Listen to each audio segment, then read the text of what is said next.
Mm-hmm. I Yeah, just go on. noticed, Devin, what am I saying? Yes. Devin, You're you saying my like, name backwards. I know, it's backwards, it's opposites day. Yeah. You I liked didn't tell my you I was reviews dyslexic. on Letterboxd. I feel like you may have spoiled them. I just like to be prepared. Just only out of exception, just for this one. Okay, I like to just have a bit of a grounding, and and ideas can change and fluctuate, of course. I just like to sure. have and I wasn't going to be all sneaky D about it. If I was snooping your letterbox, I want to let you know. You know, just Yeah, being no, completely no, transparent. it's all good. That's why I don't post reviews until we talked about it. Although, I made an Yeah, exception for this. that might be a good idea for Mhm. me moving forward. Uh, no, we're good. Hello everyone. Hi, and there is not going to be an intro for this episode because we are talking about a very serious Okay. subject matter today. And I just want to preface this by saying our views on these films do not reflect the horrible events and tragedies that have inspired the films we're talking about tonight. Our opinions are solely on the films themselves, and our hearts go out to anybody who may have been involved in a school shooting in their lives. So, just wanted to preface the episode by saying that right now, because we have three very different takes on school shootings, one of the most controversial subjects out there as we speak. One is a more experimental take on it. One is more slightly more down to earth take on a actual true story, and one is a comedy. Which is which? You will find out. Welcome to Tuesdays with Moire. I'm your host, Ian Taylor. Joining me tonight is the awesome filmmaker, editor, and music maker, Devin Kane, along with a new, well, not a new guest, but a guest nonetheless who's trying to be an up and coming filmmaker with some pretty dank films out there, Stephen Beeson. How are you guys doing Thank tonight? you. Frequent, Thank you. Very, very dank indeed.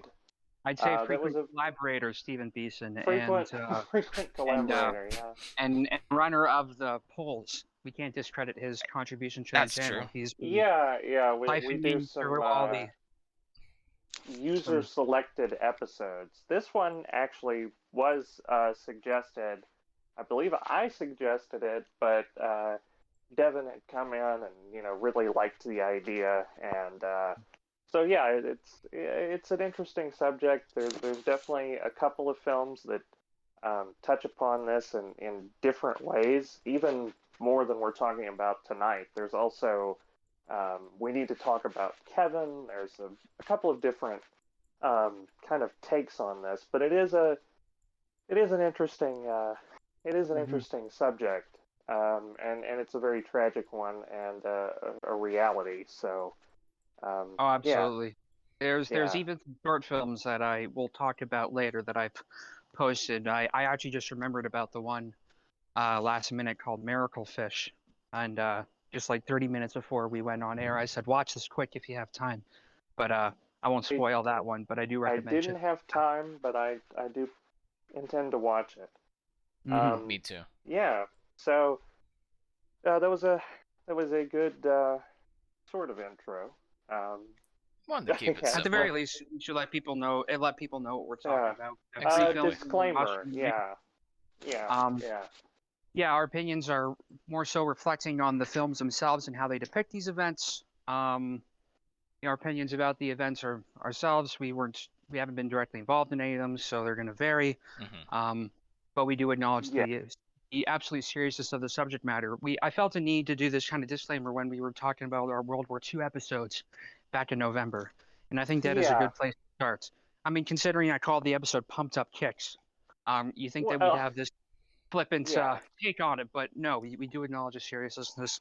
This was kind of a hybrid. I wanted to talk about Elephant for an episode called "The Kids Aren't All Right," where we look at elephants, and then I wanted to look at some Harmony Korine movies, um, Ooh. just because they seem Yeah. to tap into the Middle America subculture that is very fascinating and terrifying and oddly And beautiful in some ways. yeah. Well, and I think one of our frequent collaborators and also co-host, Daryl, has been talking about wanting to review Spring Breakers for some Oh time, and I yes. believe that's Harmony Korine. So, That's right. Mhm. Yeah. um, It's yeah, the only one I've that seen from Harmony. really okay. Oh yeah. I have not seen any Harmony Korine, which Well, is and Spring Breakers is surprising. a, shall we say, wild ride. So yeah, Oh yeah. buckle I've up for that heard one. it is very divisive, but There's good it's reason for interesting. that. In researching Elephant, I saw a lot of people compare Elephant to Gum Up and how that it was kind of a deconstruction of a typical narrative.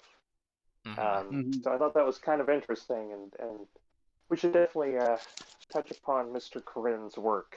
So, For For sure. sure. But yeah. for now, school's in season. Um, and the guns are loaded. I'm already Yeah. off the start with the tasteless jokes. I apologize. But Oh well, by the third film, we'll really, we'll really, yeah, you know. we're Anyway, gonna yeah All right. we're gonna take our unearned creative licenses with that one for sure. yeah, sure. Speaking of elephant, Uh, yes. Let's acknowledge the elephant in the room here. Oh, yep, you gotta get out of the way, and yep, I'm already getting dropped frame notifications through Twitch. Probably has something to do with the bad weather, so another disclaimer. If there are any Oh yeah, lag issues, I apologize, but the internet will likely be spotty due to the storm tonight, so I do apologize in advance for that. I think it's a message from God. Yeah, don't talk about these films, but sorry, God, we're gonna do it anyway. Fuck you! Anyway, spoiler alert for all oh three films wow, we're talking about wow. tonight. Hey, yeah, hey, I'm Well, gonna get you struck just by lit the lightning whole at any Bible moment Belt here. on fire with that comment. Jesus. Yeah, I've already Hey, been dude, struck I'm by in lightning. Arkansas. Okay, like don't strike me, man. No, I am in the fucking Bible Belt. no, he'll hit That's Canada. what I'm saying. No, he'll hit Canada first and work his way up. There you go. The electrical Oh, storm in Ontario was creating a forest fire in the Bible Belt through Arkansas. okay. You wonder how the Jesus. two are It's like correlated. It's it's the it's because of burning this bush. podcast. Yeah, Yeah, he's giving us a message. Don't you do it. guys are burning a bunch of bush and coming up with some good jokes. Hey, I'm not the one who burns bush. Anyways, Elephant, directed by Moving Gus on. Van Sant. I haven't seen any of Gus Van Sant's other work except for Good Will Hunting, which was written and infamously written by Ben Affleck, written and starred Ben Affleck and Matt Damon, and were a large contributing factor to that film's success. More on that later. But Elephant is a movie I've been meaning to see for quite some time, but I never got around to it. All of my friends talked about it for good and bad reasons, given the subject matter. And basically, it's kind of like this experimental take on the day in the lives of a group of average teenagers, and it follows every character for their daily routines, but two of the students plan to do something that the studie body won't forget, which is inevitably leads to a, spoiler alert, horrifying school shooting. And the film is kind of about all of the events potentially leading up to that point and getting involved with the students involved with the shooting, which is very interesting, very it has potential. Like, there was so much potential this movie had to be a really engaging look at everybody that gets involved in such a horrible event like this. And I was really looking forward to it, and I really hate to say this, but I was very disappointed. I think it has all of the pieces in place, but it just didn't know how to put them together. Like, a lot of the cinematography is beautiful, but some of it definitely felt self-indulgent. Like, it needed to lean back a little bit on the creative edge a little bit and just show the story as is at times. Like, there aren't very many shots in the movie. In fact, there's only 88. And I feel like there could have been a little more. Like, kind of how my film teacher complained about something like Blade Runner 2049 not having enough editing and having the shots go on for too long. I actually felt it with this film. And I think... And I also read none of the students were actors. Like, almost all of them were non-actors. Yeah. But I think Many of them yeah. had their own first name as their character name. Yeah. Maybe just spelled slightly differently. Mm-hmm. Like I think Benny, his real name was spelled IE, but in in the credits it came up with a Y. We'll talk That's about right. Benny later. Yeah. But yeah, the way this film is structured, it's a bunch of long takes, which I don't envy the Steadicam operator in capturing, because it would have been Nightmarish. heavy. But I do really appreciate that approach. Like I appreciate this approach of filmmaking where it kind of lets you just breathe in a scene.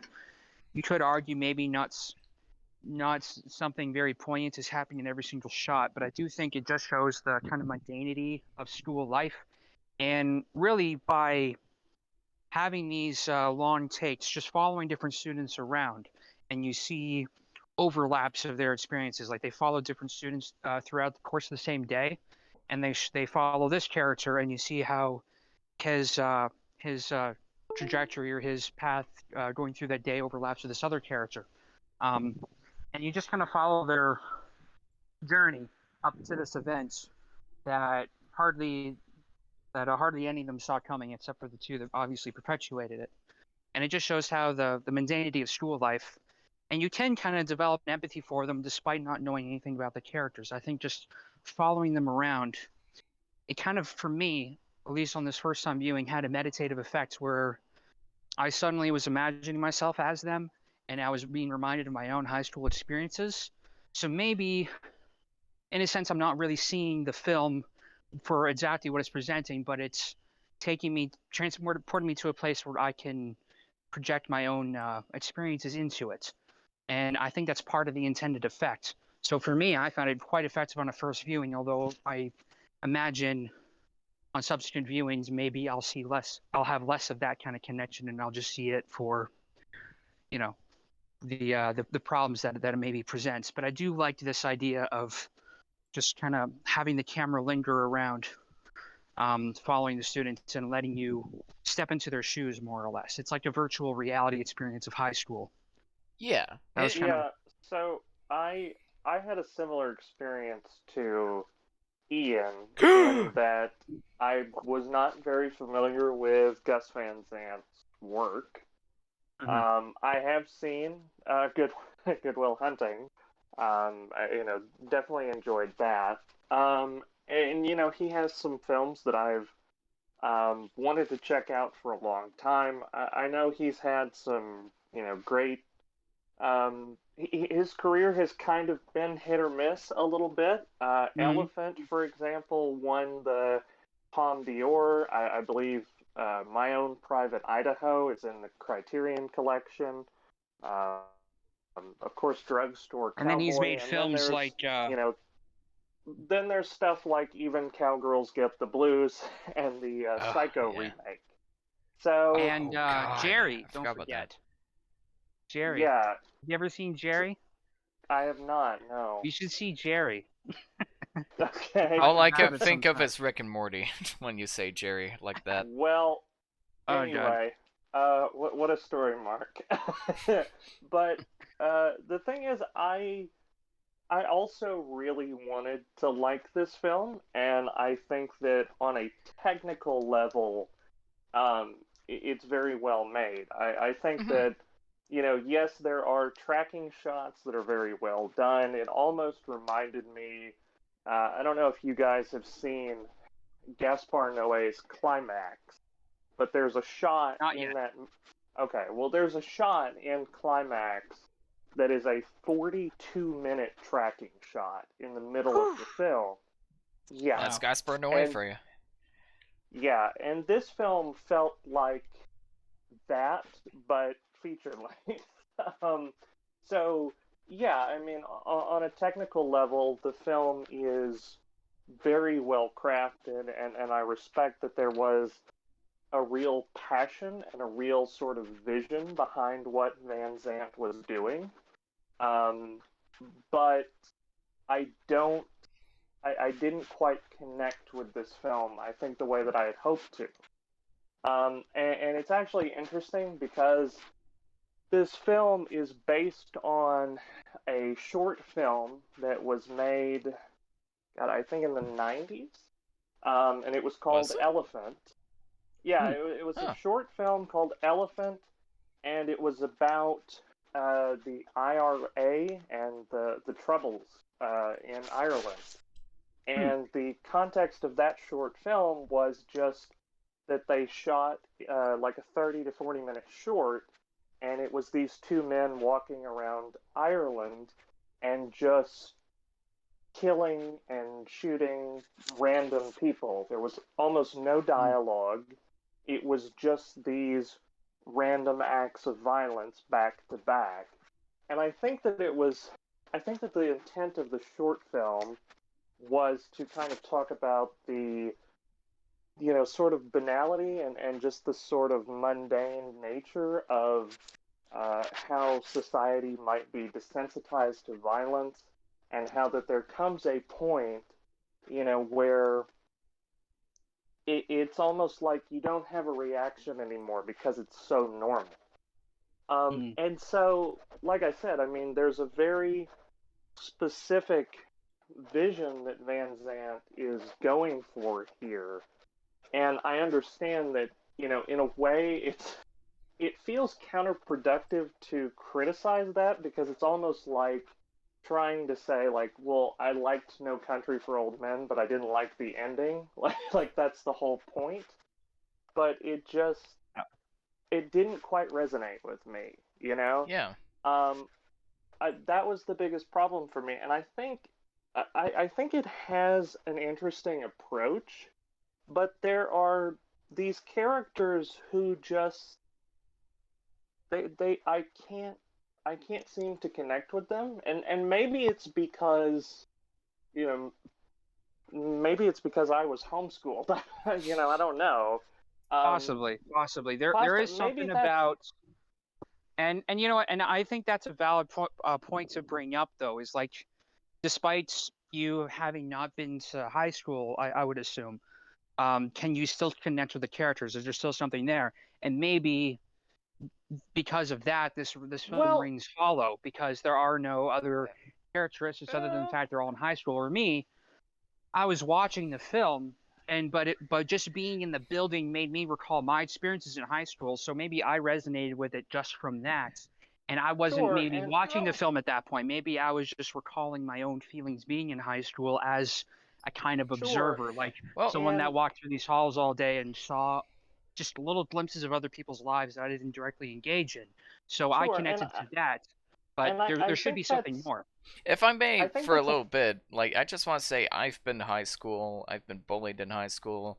I spent my first 2 years in a very shady high school, and this film still did not connect with me. So I don't know if I really agree with that criticism. Here's the thing, like, and I mean, I'm trying to maybe just justify where I'm coming from. Like, don't get me wrong. No, go ahead. I mean, just because I, didn't go to a traditional school setting in my youth, like, I connected with Superbad, like, I've connected with films about young kids that were high school age. Like, I was still, I wasn't like a recluse, Right, yeah. If you've engaged with other teenagers in your time growing up, then you'd have those experiences with them, and there should be something about the way kids talk to each other that should be in the movie, for sure. Sure, but I think the thing that really threw me off is, like, and I hate to make this comparison, but, like, does anyone remember The Happening? Like, the one guy who just really liked hot dogs. You like hot dogs, right? Like hot dogs get bad rep. Yeah. They got good shape. They got lots of protein. You like hot dogs, right? Yeah. I felt like this was a high school full of that guy. Like, I wouldn't go that far, but I mostly agree. I mostly agree. The characters... I hear you. The characters are like, hey, this guy, he really loves photography. He's going to take pictures. And, like, the other kid...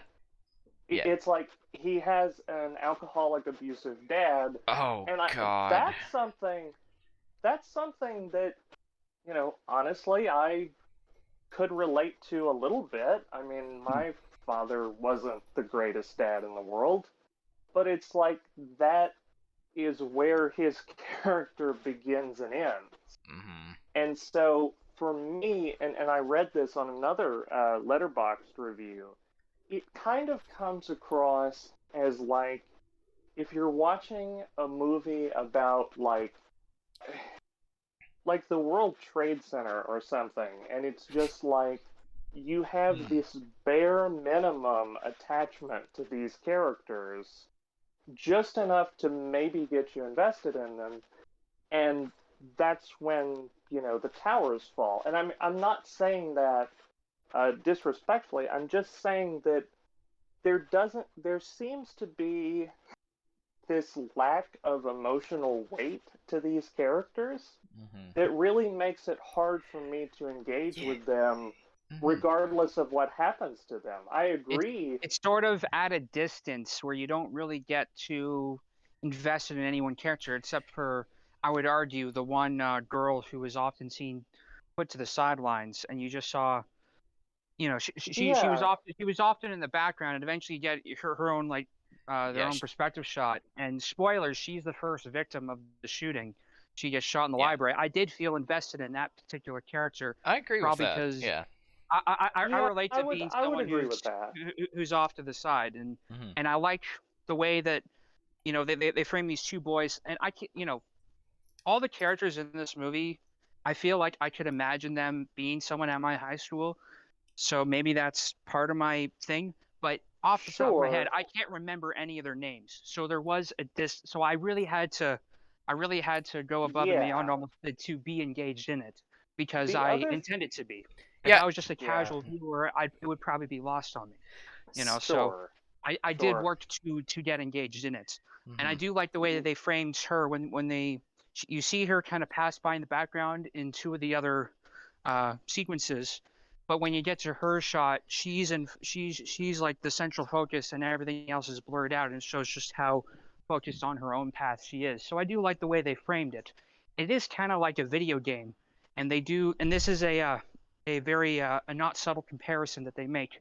Um, because they have these kids playing a not Doom. They wanted Doom originally because that's what the kids at Columbine had played, but they couldn't get the rights to Doom, so they made their own shitty But version of it. remember, this has That nothing they to do with Columbine, because the director said so.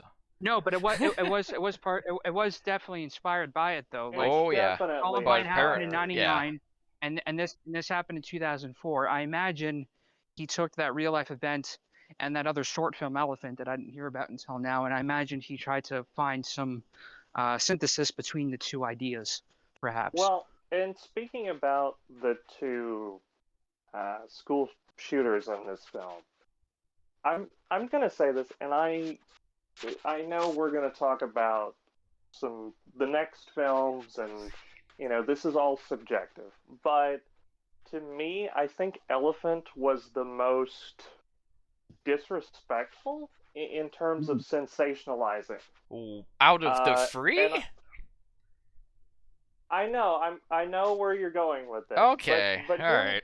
hear me out. Hear me out. hmm With Elephant, it feels like there's this sensationalist element where these two boys,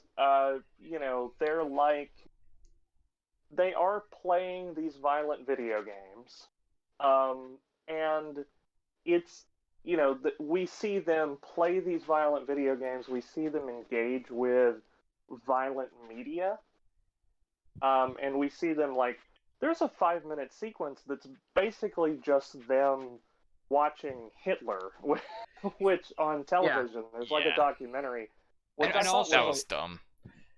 and I and thought and that was a little heavy-handed. I it a was a little little. heavy-handed, though I do like the framing that you see the delivery truck come in, which, oh, they happen to get the gun in the mail. Yeah, Yeah, and it's Like so they much showed up this. that day and they decided, Yeah. yeah. I understand that, but it seems like okay, when you're talking about something like that, you're implying to the audience, you're making a statement that this violent media has affected them and has, they were susceptible to it in the way that, maybe.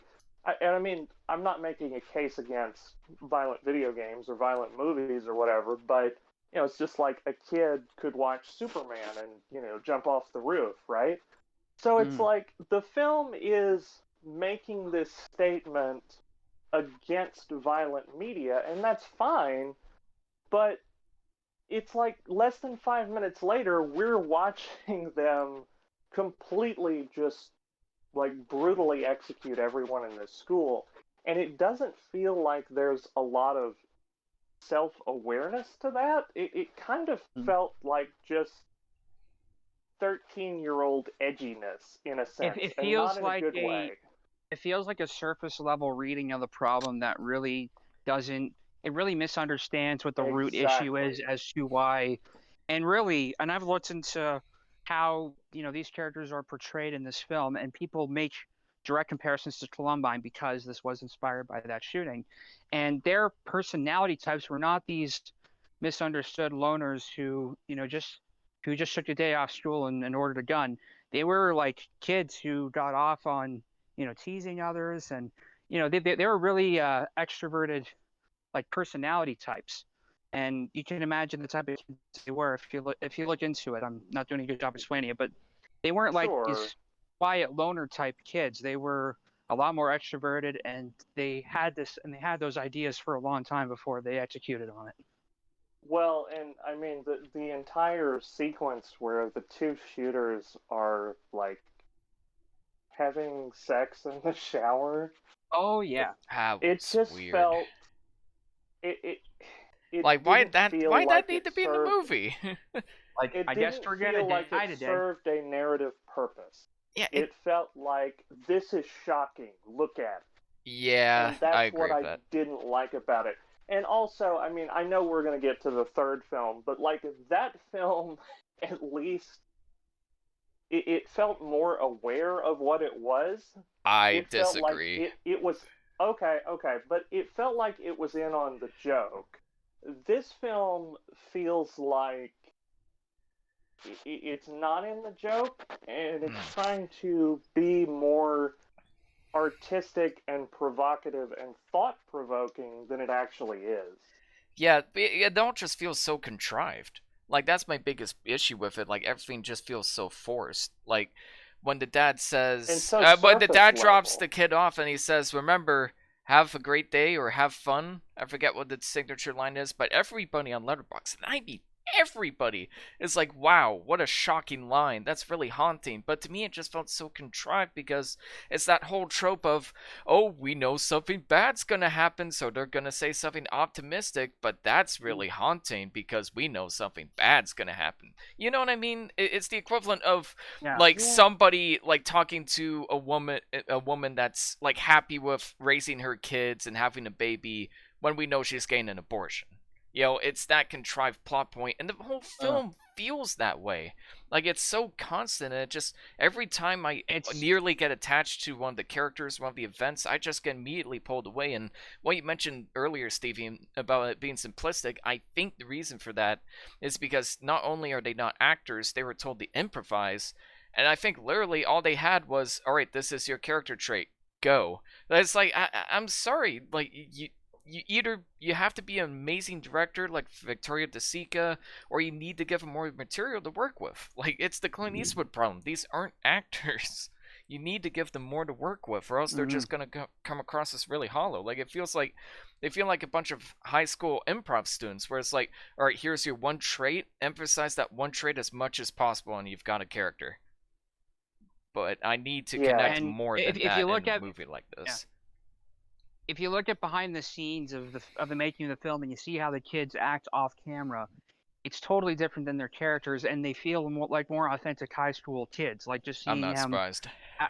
act in a more of a reverent way, where everybody's so kind of self-serious and kind of deadpan, because again, they're not actors, right? Like, Exactly. there's little Yeah. moments here and there, and really, despite my initial positive feelings about it after the fact, well, positive is a bit of a stretch. I did read one like review on Letterboxd, taking issue with the structure of the film. And this is the thing that I initially praised it for, showing how do you show a tapestry of different perspectives of the same day. Like, that's a cool concept, but the execution of that becomes very important. Exactly. And this guy took Yeah. issue with the fact that because it shows it leading up to this event, it makes that event feel kind of inevitable, and it has this overarching sense of fatalism. And that's not, I think, the attitude we want to have toward these kind of problems, because really the people that think to do these things, to go out and massacre their school, are people that need help. They are in trouble, and they need help. They need people to talk to and to sort their own issues out before they ever think about picking up a gun. And that's really kind of the attitude I think we want in the real life situation of preventative things. Like, you want to make sure that the kid isn't too lost in their own thoughts before they get those kind of ideas. Exactly. Sure, and I'm also. Can we? I mean, spoilers, I guess. But can we talk about the ending? What that really, to me, just. Well, but before we get to the ending, I mentioned Benny. What the fuck was up with Benny? So, if you remember, Benny was like the one black kid in the whole movie, and he had this, this kind of lumbering presence, but he's just walking around like an NPC. A lot of the students in the school walk around like NPCs, which I don't think it was entirely at. I mean, with no first thought, which adds up, but it's like the stereotypical joke idea is, oh, I've seen worse things in the ghetto or something. That's a racist kind of idea, but he's literally walking around and there's explosions going off and he's not reacting to any of it. And That's it just a made very me wonder common what the hell theme is in this happening. movie, to be fair. Yeah, it's like people kind of underreacting to what's happening. Boy, the first time they underreacted to the kids carrying in the guns, I thought was great. Like, that's a great representation of shock and not really understanding what's going on, and especially at the time, like, nobody really took school shootings that seriously. So I thought that was effective, but they keep doing that. And I'm just thinking, please react to something eventually. I need a little more here. Okay, well, and also the kid who, like, he just watched the girl get shot. And he just turns to take a picture of the shooters, and then he gets shot. So that was another issue for me. But it's deep, man. It's art. You see? Like, she's taking the photograph because she's part of the sensationalist media conglomerates, man. It's deep. You just don't get it. Yeah, see, that was my biggest problem with the movie. It is very... And here's the thing. Say basic. Yeah, and here's the thing. City of God kind of had a theme like that too, but it was so much more organic with what was happening. In fact, a lot of this movie, weirdly enough, kind of felt like a poor man's version of something like City of God, where it's a critique of like an incredibly violent environment and the product of growing up in such a place like that. But again, it's so basic. Like this, I can't stress enough how much this feels like a student film, and I do not mean that in the good way.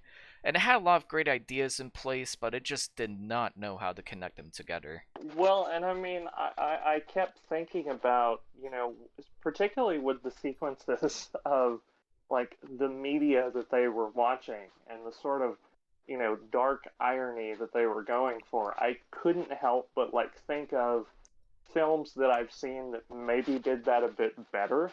You talk about violent media perpetuating violence. I mean, Videodrome, Censor. I mean, even when I was sitting there and they did even when they did the bit with the Hitler documentary, I was like, House That Jack Built, like that.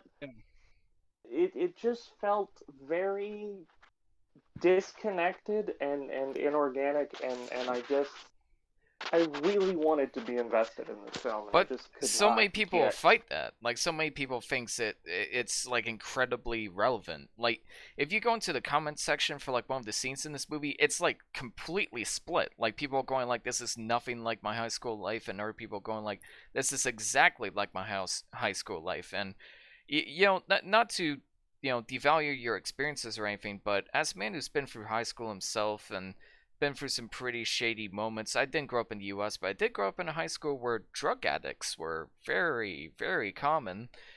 I'm just trying to understand you, man.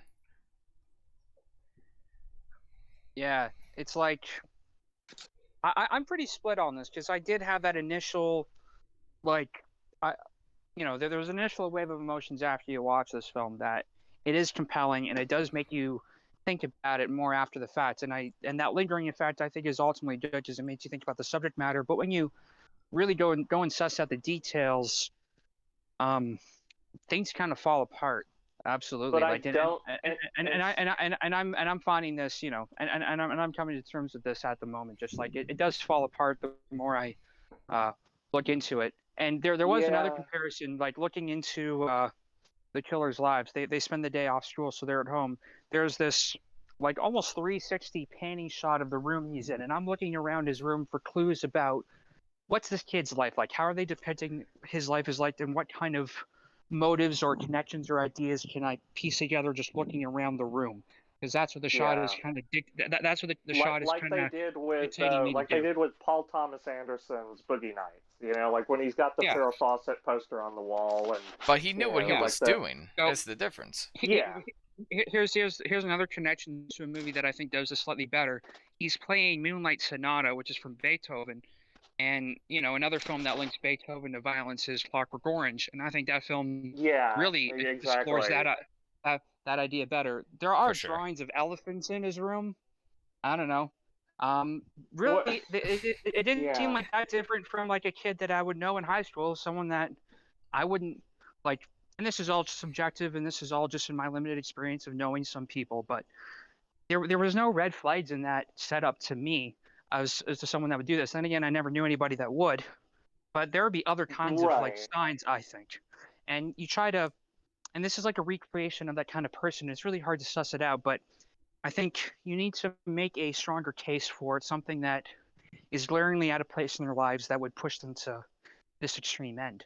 I don't know. I feel like Right, they're and I yeah. mean, it's not that you're justifying what they're doing. It's just it needs to make sense to the audience why they're the way they are. Mm. And some people are just legitimately evil, right? Like there's some people that are just They have the terrible motivation. human Well, Yeah. beings.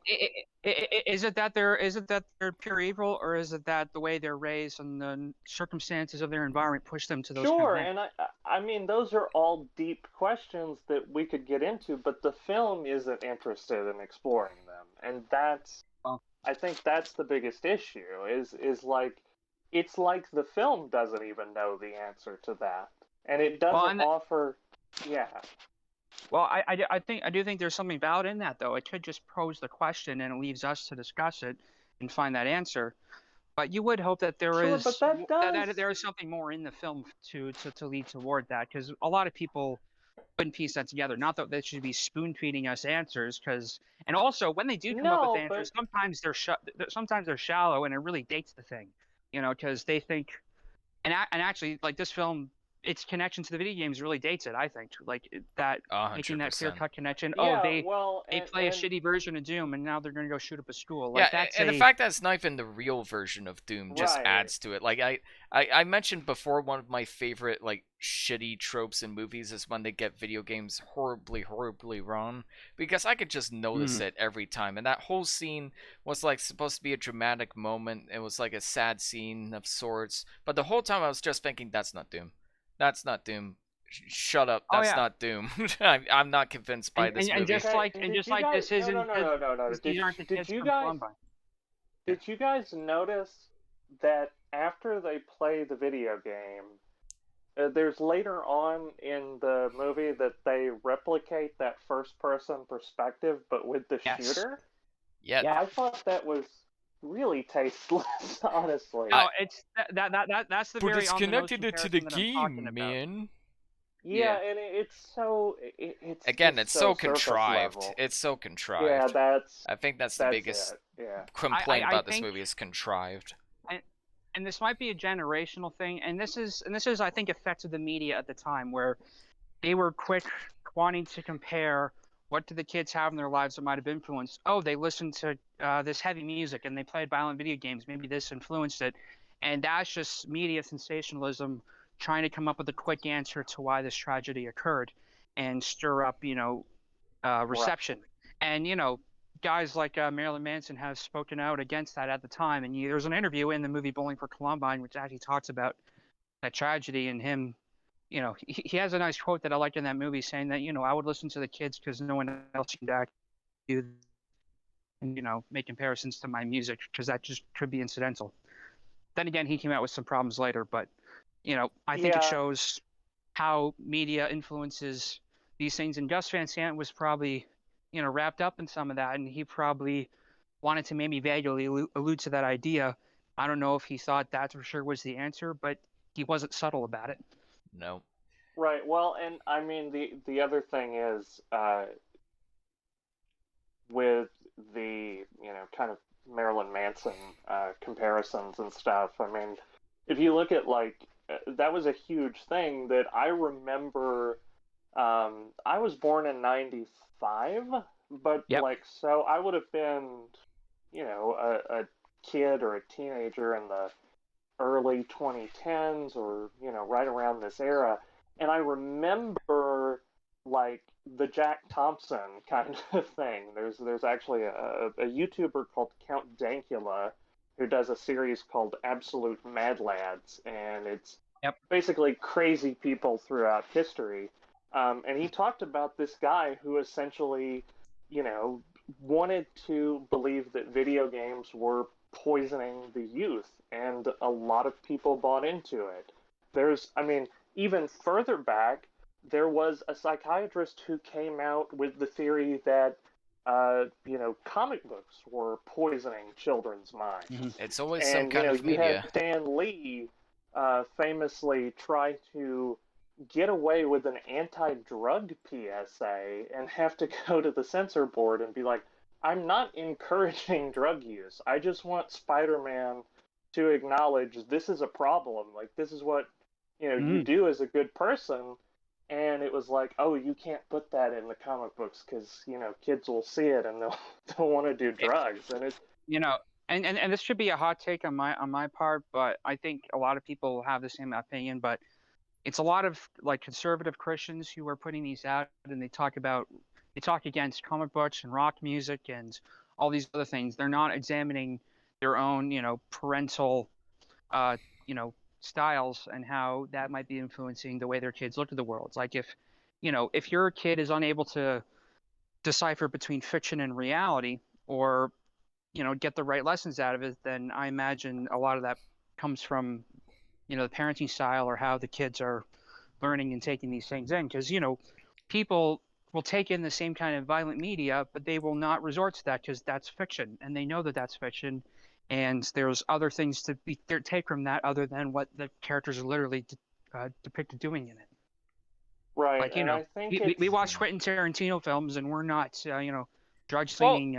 the thing is, they You don't know, do any research. bad That's their thing. It's motherfuckers. like all of their criticisms are surface level, but if they just like actually played some of these games or actually read some of these comic books or graphic novels or listened to some of this music, I guarantee you they wouldn't feel the same way. Or if they did feel the same way, they just block out all of the Well, the actual experience at just let's playing their own thoughts, which a lot of people have been let guilty of over let's time. let's be honest. It is a lot easier to point the finger at a CD or a comic book or a movie than it is to really address a national problem with mental health or issues of gun control. I'm not saying that I have an opinion on that, or certainly one that would make the world a better place, but it's really easy to play the blame game and not focus on the bigger picture, I think. And I absolutely. think I This, think yeah, films like this kind of do a disservice because that's true. it gets a conversation started, but it It's doesn't not really going in the go right direction. anywhere. I'll give you that. Yeah, It yeah, might be a bit misguided. Even though it tries to be yeah, vague about its messaging, there's an attempted objectivity and balancing out perspectives, kind of collective indifference, where all these students are together in the same building in the same boat, but they all have different yeah. experiences, and you're supposed to maybe take from that what you will. But yeah, linking the video games was probably to, I don't know, maybe to get critical attention or media attention by linking those two. I don't know what the motive Well, and behind that was. I need to read and more into it. But yeah, and I I know like we need. I like your finger point analogy. I'll just say this quick because it reminds me of an expression. Anytime you point a finger, you have four of them pointing back at you. Ooh, Yeah. that's Well, cool. and And I you mean, know, on your own hand. I know that we need to get to the next film, but just briefly, I want to kind of segue a bit and say that there's a kind of almost throwaway line in this film when the two school shooters are in the shower together. One of them makes a statement that, and I'm paraphrasing, but it's something like, today's the day, like, this is really gonna happen. I've never been kissed before. Do you want to, like, do the, and again, it's really cringe and gross. Oh yeah, Um, so much of the dialogue too. Hang on, there's one I had but, written down. It's like, um, oh here it is. What are you writing? This. It's my plan. For what? Oh, you'll see. Like, is he a maniacal villain? Like, what well, the fuck is okay, happening? I know, I know, but back to what I was I'm saying, sorry. that throwaway line is, it it becomes somehow even worse when you compare it to the next film that we're going to talk about, For sure. which Mm-hmm. which seems like, the director, I don't know, maybe actually cared like about, what, you know man, what might drive a human being that was starved for, attention or affection to do. Not that it justifies his actions, but it might put you in that mindset and not just grossly sort of wave it at you like, ooh, they're in the shower. Like, this is so Yeah. edgy and risque. If I recall correctly, I think he actually says, "I guess we're gonna die today." Like they're being very kind of casual about it. Like, and again, Yeah. it adds to that theme of fatalism. Like, is there nothing that we can do about it? Like the film examines kind of a literal depiction of the event from different perspectives, but it doesn't provide any antidote. Like, what could have been done differently in these kids' lives? Like, what could they have done different to steer them away from these kind of ideas, where they're not really fully taking in the implications of what this would do. This is just them literally shooting the shit in their eyes. I don't know. Like the film kind of leaves you empty, and that was kind of the feeling that I had. Where I think that's why I tried to inject something positive into it, because it leaves you like he's literally pointing at this couple that we see throughout the film, and he has them cornered in the freezer, and he's just pointing his gun between them, eeny, meeny, miny, mo, and the camera pulls away before it sees what happened, and I think that really kind of speaks a lot to it. That it's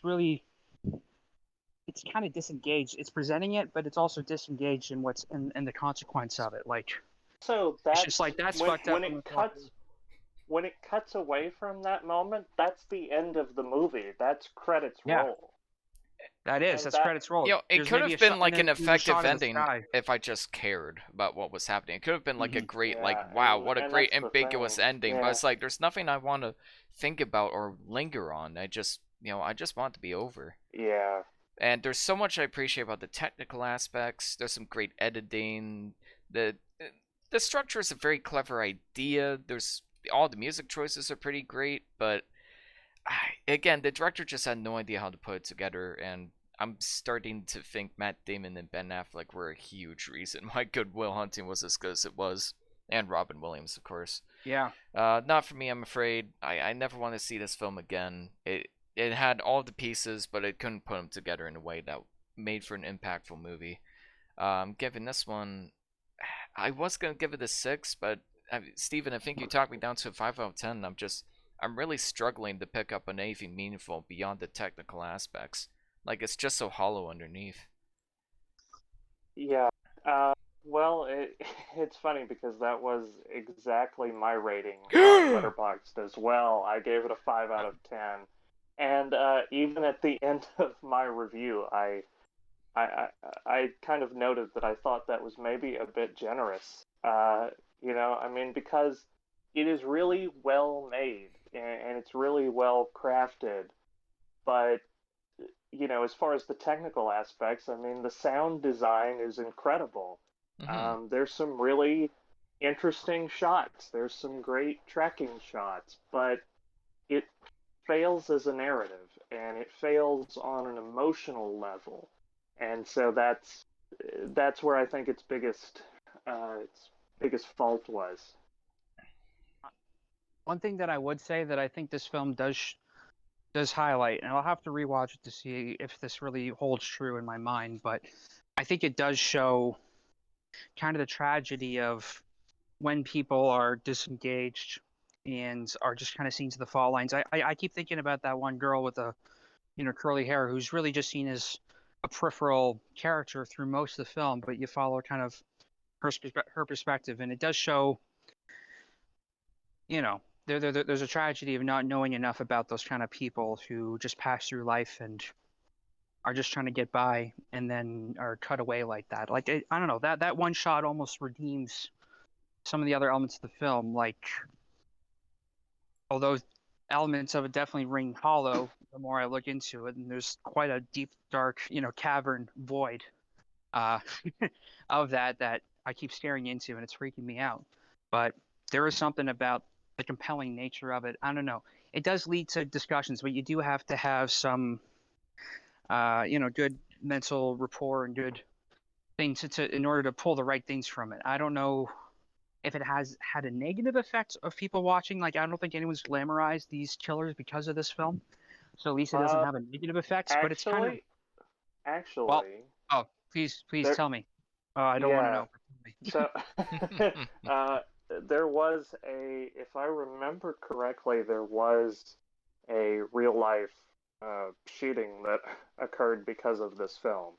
Well, It shit. was, yeah, the Red Lake shootings in 2005, which were in Red Lake, Minnesota, United States. A 16-year-old boy killed his grandfather and his grandfather's girlfriend at their home, where he drove the police vehicle, or his grandfather's police vehicle, to a high school and opened fire.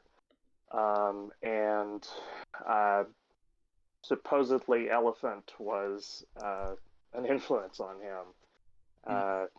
So Well, that's rough.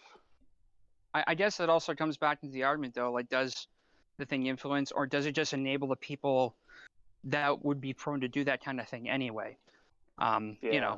It's like it's kind of ironic how the film criticizes violent video games, and we're critical of that, and now we're saying maybe this film was an influence on this real life person, maybe, but would he have done it anyway if he hadn't seen it? I don't know.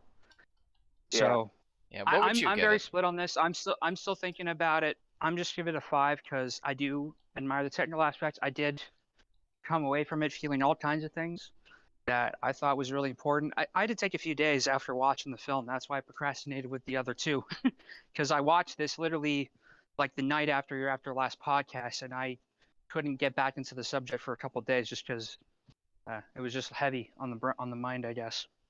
Um, Sure. but it is effective, although I don't know if I like the effect that it has, but it is effective. So I'm just giving it a 5 Yeah. for now. Yeah, that's a good way of putting Sure. it. That is a Yeah. good way of putting it. Better for worse, it's effective. Yeah. Yeah. It's just Yeah. either or not you want the effect is a different story. Next up, Denis Villeneuve-chan. Would you like to Oui. introduce Polytechnique, Mr. King? I would love to introduce this film. This is the film that, in a weird way, lifted my spirits. Not because that the depiction was any less horrific, but because it was done in such a more grounded and respectful way, I think. So I'm just going to be, before I even introduce the film, I'm just going to, and I probably have some bias because I like Denis Villeneuve, but watching this film really solidified that. Of the three, personally, I think this is the best, and it's also the shortest. Mm-hmm. And something about that short runtime just really makes it more poignant. So, Polytechnique is the depiction of a real school shooting that happened in Montreal back in 1989. This film came out in 2009. Over, I guess that's 20 years later. Was my math wrong? Yeah, no, 20 years later. Almost 20 years later. I think it's 21 years later. Because Polytechnique was 2009. The original shooting was 1988, I believe. Oh no, I know. I think it was 89. But anyway, Oh, my bad. 20 odd years later. Yeah, sorry, go on. But Yes. so this film depicts the events, and if you don't know about it, this is actually even a shooting that doesn't get talked about a lot in Canada, except for those who were most directly affected. Because here's the thing: in Canada, this doesn't really happen here too much. We have not. We hear about all the school shootings happenings in the U.S. and we are a little desensitized, but it took us a long time to even process this even happened here. Um, and it took us. And again, like many people, if it weren't for this film, may not have even heard of it. I would honestly say I probably never heard about it if it weren't for this film. And Villeneuve took a hiatus from filmmaking for some time to be a dad, and because he was also disappointed with how his one film Maelstrom came out. I need to see that one because I'm want to explore his early filmography. But he didn't come back until he felt like he had something important to say and that he could make something proud of. And I think he absolutely accomplished it with this film. This film is just so grounded and raw, but very well captured. The camera work is very dynamic. Just the environments and the characters very well. It's all shot in black and white, which I think really has a great effect in presenting the type of world's mindset that the main character has, where the main character, who is never named in the film, he's simply called the Killer, which I think was done very purposefully to not give him credit for what he did. I think it's the same for the characters too. Like a lot of them, I don't either they aren't Well, named or they don't really mention their names very often. I don't remember. They have names. The other characters have names if you look in the credits, Oh, and they do come up. But main character, who's the shooter, does not. And you hear his manifesto. He has a very misogynistic manifesto. He believes that feminism has ruined his life. And in the film, he uh, specifically targets women who are going into engineering, which is a male-dominated space, and he feels like them being in there takes away from him, and that's his whole kind of goal with it. And what this film gives you a little glimpse into his life, but you don't really empathize with his character so much. What you get is the lives of all the of two of the women leading up to that event, and the one man, JF or Jeff, that she was involved with, or I think they had a maybe relationship prior in the class. At least he was copying notes. Yeah, I'm kind of blanking out, but the Well, I'll kind of open the floor here, yeah. I guess. I'll be honest. I didn't know what quite to expect from this film because honestly, and I know this is like a cancel-worthy opinion. Um, Denis Villeneuve's filmography for me has been a little hit or miss, just for me Okay. personally. I really did not like Arrival at all. I liked Sicario. I liked Enemy.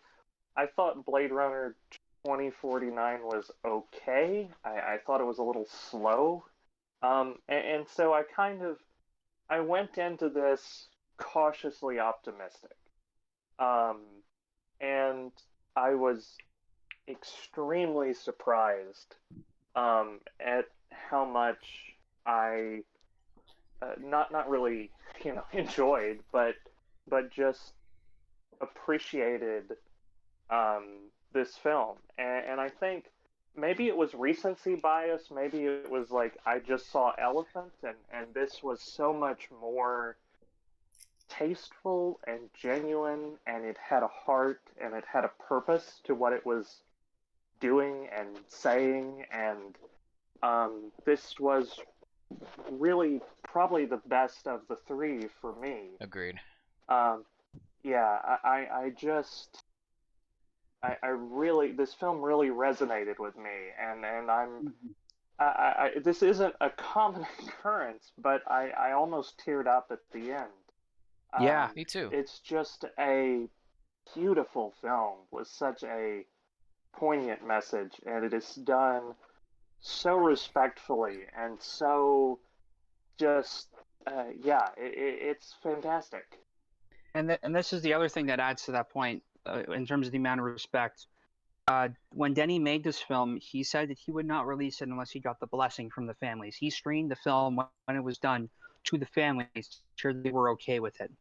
So he was not going Yeah. to, you know, release the film if they weren't, happy with how it came out. So I think the respect of, the families came from the get-go of this film. Like it's embedded right into it, where Gus Van Sant was trying to maybe if you cynically read it, was maybe just using a tragedy to try an experimental way of approaching filmmaking.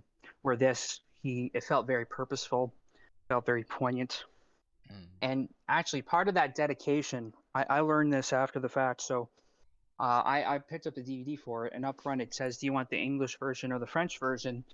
And I went to the French one because I thought, the English would just have redubbed for example. Although I went back at one point because there was a thing of text written en français, and my français is not very good, so I went back to the English one, and that's how I found out he actually, in a sense, filmed all the dialogue scenes twice with a bilingual cast, once for English, once for French, and that is just some dedication that I think is rare and happens to work because Canada has two national languages, and in Montreal, that's where you're going to get the most bilingual people.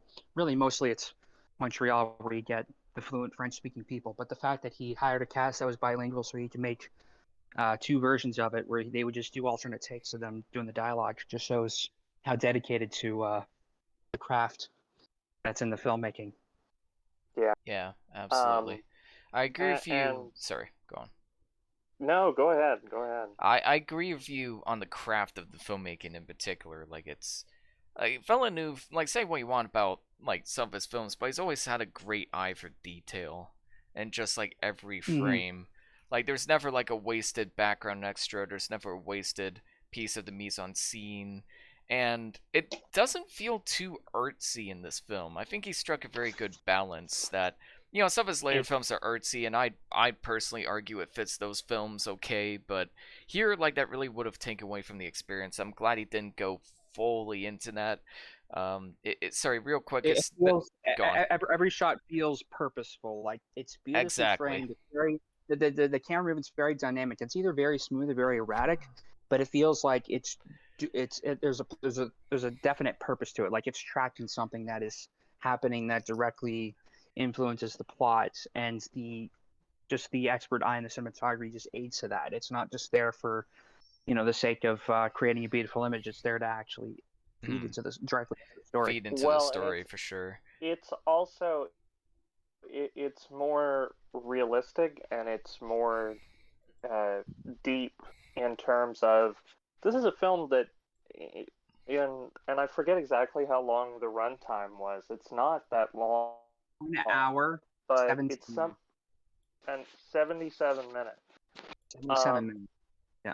Yeah, and so it's talking about PTSD. It's talking about survivor's guilt. It's talking about depression and suicide and these extremely heavy, heavy-handed, or not heavy-handed, but just heavy. Yeah, heavy subject matter that is so. I think it's it's so weighted, and I feel like if you took that kind of subject matter and put it into the hands of like the last film we talked about, it doesn't even compare. This has so much more respect. It's so much more. Again, it's purposeful. There is an intent to this. There is a message. It's not a heavy-handed message. It's not a surface-level message, but it is all just cohesive and coherent, and it gets its point across, and it's done. And it gets its point across without hitting you over the head with it. Yeah. And I think one thing this film does that the other two actually don't is really look into the aftermath of the victims of how this event has affected their lives, and that's something the other films just don't take the time to do. And this film does take its time and does so in less time, like total, which is just mind blowing to me. Like just how much more poignant this film felt in its shorter runtime, but it didn't feel like, yeah. Yeah. Just real quick, I'm a huge fan of Denis Villeneuve. Like, it's no secret. He's probably one of my favorite directors. I think this is my least favorite film from him, but I still think it's good. But I think it's just pretty good. I think my biggest issue with it is it's kind of that writing teacher comment where they say the beginning is really powerful, the ending is really powerful, and the stuff in the middle is kind of the stuff in the middle. Like I felt the film was almost too short. Like I didn't feel like any of the characters were properly developed. Like Elephant had like the opposite problem where it tried to flesh out these characters and failed horribly, whereas this film does a great job of what they have, but they don't give the characters enough time to really breathe for me. And I kind of had a funny thought where if this film, handled by Denis Villeneuve and the same crew and writers, had the structure of Elephant, I think it would be really great. Like it would have been something special. I think I don't. So we don't know much about their background, but I feel like we get just the right amount to be invested in what's happening, and I think that's respectful also. Yeah. They deliberately, tried to not to make all the characters fictitious out of respect for the families, because they didn't want it to create a direct portrayal, but they wanted to be true to the event and the spirit of the people that it affected, to show how things were. And I think you got just enough from them. And I think this led to a character moment, and my only nitpick in the film, if there was a nitpick, this is something where it's something about structure that's difficult. When the shooter first shows up and he splits the classroom in half, this is where the survivor guilt comes in. He makes all the men leave so that he's by himself with the women, and you follow the one man, Jeff's perspective, or I forget what his French name was. It's Jean. Yeah, Francois, Jean I Francois. believe. That's it. Yeah, which turns into Jeff in English, weird for some reason. Probably just J and F. But he starts to run for help, and all the people are shocked, don't know what to do, because this thing never happens, and he wanted to get back to them to make sure nothing bad happens. And he saw that the girl he was helping out or was interested in was dead, and that was so poignant and effective. Mm-hmm. But then at some point it cuts back to that event, and you see that you see that he I guess attempts to kill himself by suffocating in his car. But then it cuts back, and it sees that this woman had actually survived, and she was trying to escape to look for help. But then she thought the shooter was coming back, so she lays on the floor and plays dead, and encourages this other woman to do the same. And the fact that he looks at her, and it's when it's actually Jeff that comes back and looks at her thinking she's dead, and the fact that he killed himself over that fact makes it all the more tragic. Villeneuve pulls no punches in that regard.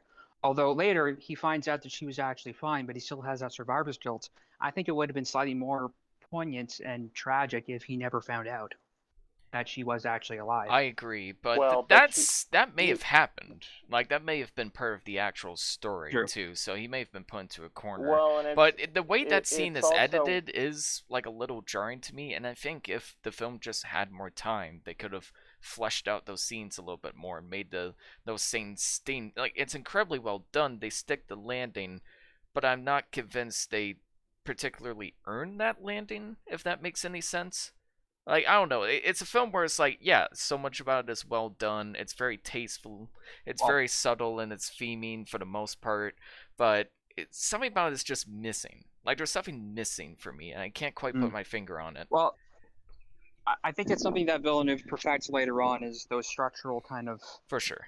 It is almost like the twist endings that Shyamalan wishes he earns in most of his movies, where yeah. it's like a subtle detail, but just I think there's a reason that that's the cover of the film, just her playing dead on the floor, and the guy thinking that she was dead because of him or that he didn't help her. That is such a tragic thing. That's where I started to wilt up, actually. Just that I couldn't imagine feeling that I did nothing to help this person.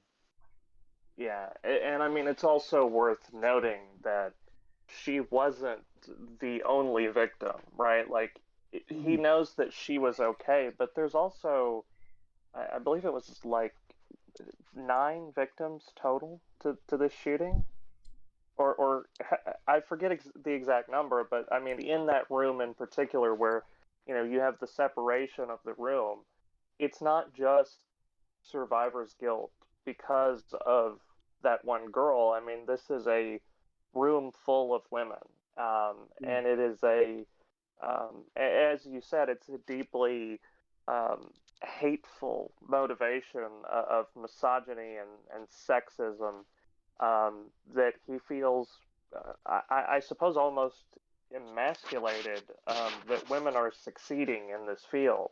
And that drives him to this ideology that leads to this violence. And that's what I was referencing earlier with Elephant, is like you compare that opening sequence of the killer, and he's planning this out, and he's written this, awful, terrible manifesto, versus it's the 2 school shooters in a shower, like, oh, we've never had sex before. Like, Yeah, this fucking to me in the was shower. so, yeah, and that's to me where this film really succeeded, is that, yeah, it's just, honestly, I felt like everything that I had a criticism about Elephant, this film was the exact opposite. Everything, I'm really struggling to find a specific fault with it. Whereas I could pick apart Elephant all day.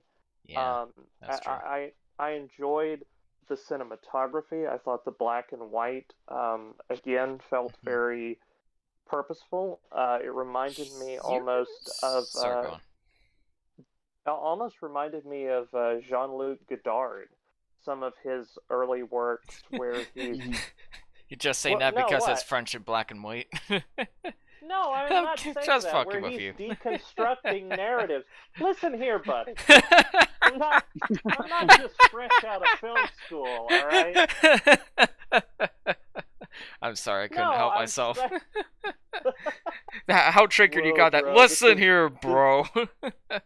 I'm sorry. Whoa, I couldn't whoa, resist. bro, this is so deep. It's like totally Godard. No, that's not what I'm saying. No, It's like, I'm fucking with you, man. But one thing I wanted to I mention, know, it but was not originally going to be black and white.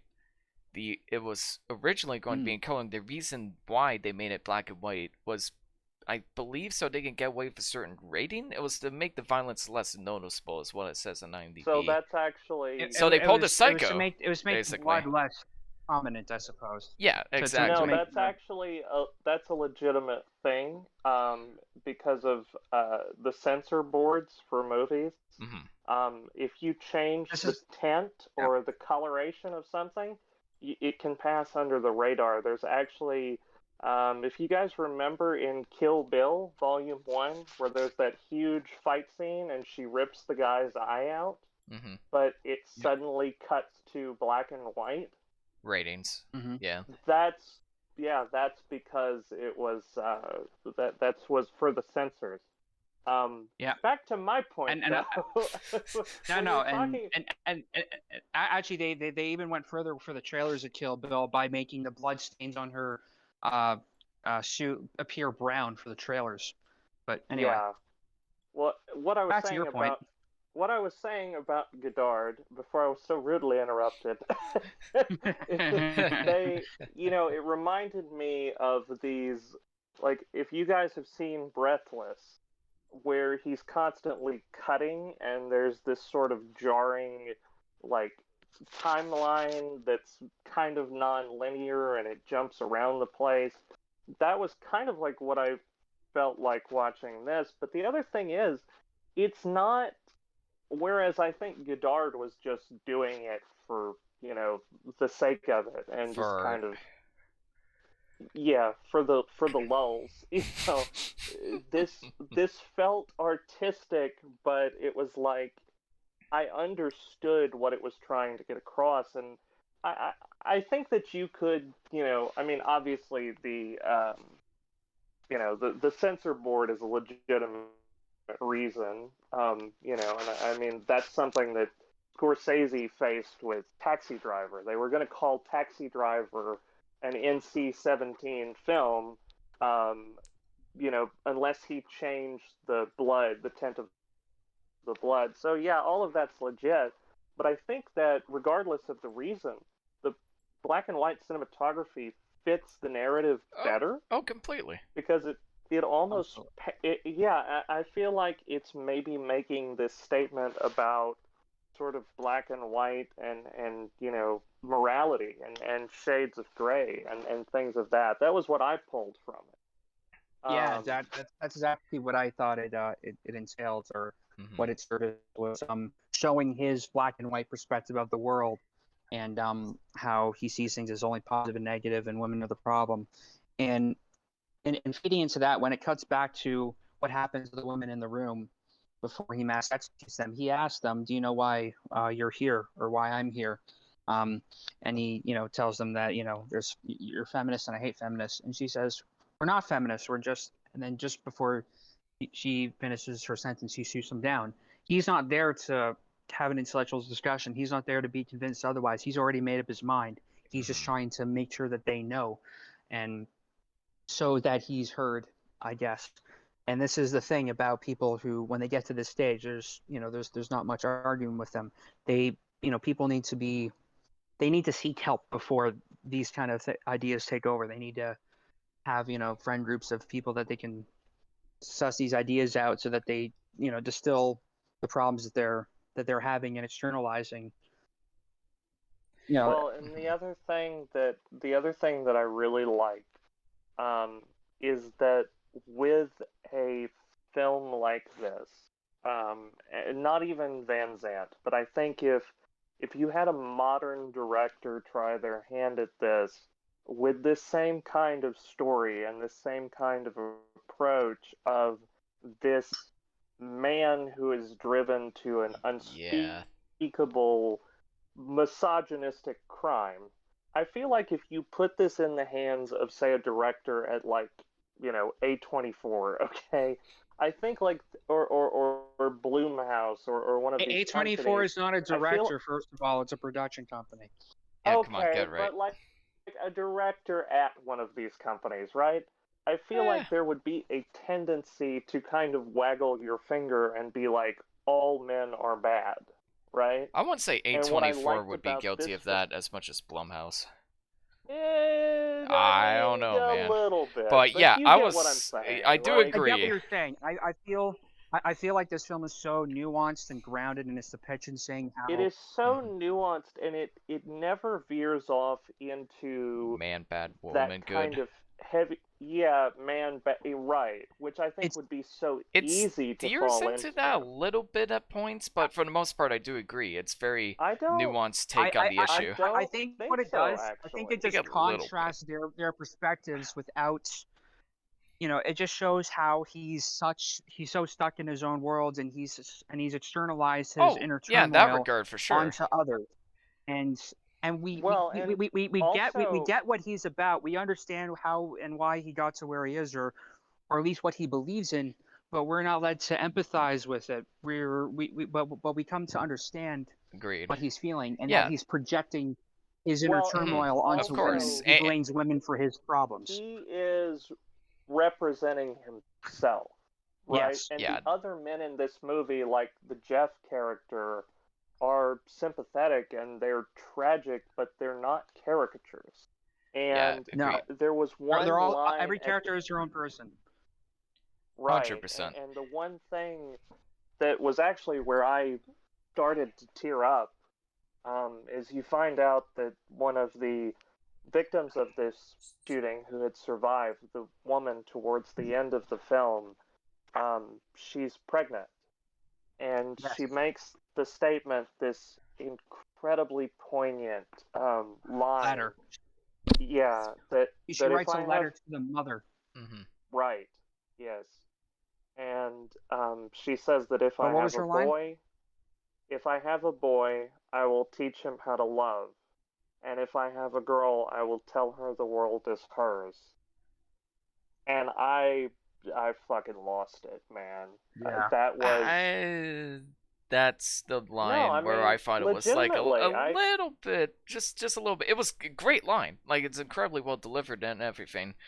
but I feel like it's like leaning into the like man bad woman good a little bit, just a little bit. Like the rest of the film doesn't do that at all. It's a very See, nuanced I take thought on it the was. issue, I but thought it was I kind of saw very it as respectful, and I thought it. like what you should teach both men and girls how to love. You know, maybe I just interpreted it the wrong way, Well, but it kind I of feels think like you're it's like interpreting it the boy wrong. has to do more work. Yeah, I think I'm 100% interpreting it wrong. I'm sorry, I stop haven't. looking to be a victim, Ian. That is not what I This What, isn't meant. what about are you. you Okay. mansplaining All right now? right. Okay. None No, of no, no, that, no. please. I I no. tried to make a honest So comment about the quote, just and okay, no.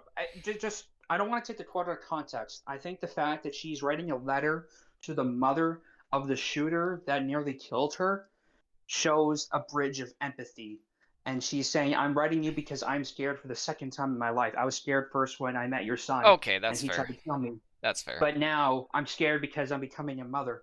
And it's her trying to mend that gap, by her trying to come to terms with her trauma by reaching out to the mother, saying, I realize that he's human and he had problems, and I realize that you were affected about this differently, but in a similar way that I was. Hmm. And I'm trying to Right. mend that wound. Yeah. Well, That and we it's both also Yeah, it, that's it's fair. also about not repeating that cycle. You That know. exactly. It's reaching out empathetically to understand how someone could come to this without, without fuck, I'm running out of words. Without condoning it.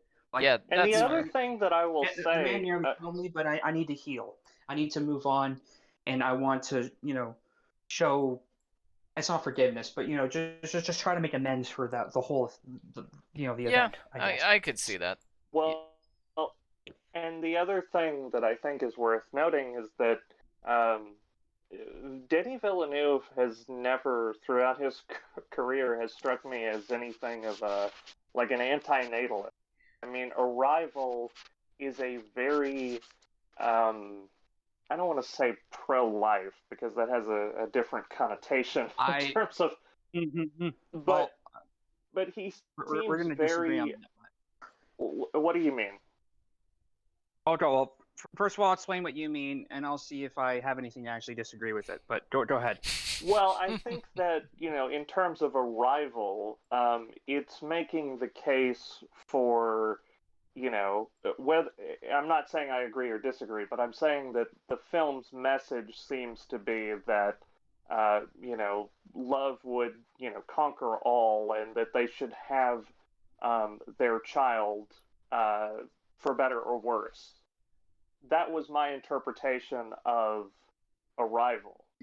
The end, messaging with, she's able to see in the future and she's able to see what sort of life that they may have, and will they go for or against it.